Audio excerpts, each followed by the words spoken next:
Ico tubamenyesha nuko ico kigo nkuko mwavyumvise kirongowe n'umuvyeyi w'imuwe n'ikigongwe azwi kw'izina rya Sylvie Uwiragiye. Uwo muvyeyi afasha abana batoyi kuva muri gradienne primaire secondaire. Eka uwo muvyeyi ntiyagarukirije ngaho, yararamiye ugwaruka rutari ruke gwari ruhejeje amashure yisumbuye, ni kuvuga humanité générale, rutabona ivyabwo ibigiye gushika. Uwo muvyeyi acarabaramira mu gihe mu Burundi ata université nimwe yari bwemere kwakira ubugendana ubumuga bwo kutabona. Uwo muvyeyi yaravyirukansemwo ahera muri privé, mbere nabiga muri izo kaminuza za leta. Uwo muvyeyi Sylvie Uwiragiye akaba bifise uruhara.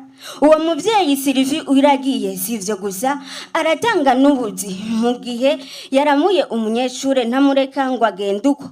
Bikaba ari imboneka rimwe mu gihe mu masosiyete atandukanye agize iki gihugu cacu, ndetse no mu bikorwa birangurwa na leta bakunze gutanga ubuzi, ariko ubugendana ubumuga bwo kutabona ukamengo ntiyoshobora. Ariko Sylvie yarabihaye Imana ati reka nabo bakore baronke aho bakura agasabuni. Uwo muvyeyi turamushimira by'umwihariko, arakaramba aragategwa impundu, arambe n'umuryango wiwe wose azabona ivyamwa byabo yareze.